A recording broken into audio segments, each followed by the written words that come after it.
নমস্কার, আমি মৌ। আজ ছিল আমাদের কলেজে সেকেন্ড ডে ইন্টারন্যাশনাল সেমিনার।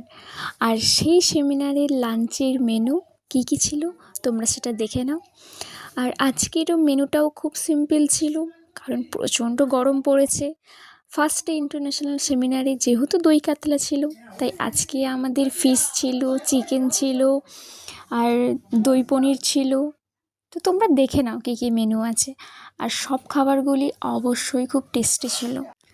দেখো, আজকের লাঞ্চের মেনুতে প্রথমে লেবু, তারপরে মুচমুচে একটা টেস্টি বেগুনি, অয়েল বেশি ছিল, আর অয়েল না হলে বেগুনি ভাজা যায় না, যাই হোক।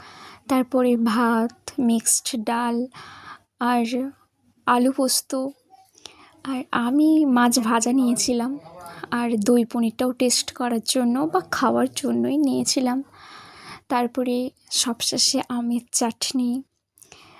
গরমে কাঁচা আম মিষ্টি মিষ্টি টকটক বেশ ভালোই লাগে।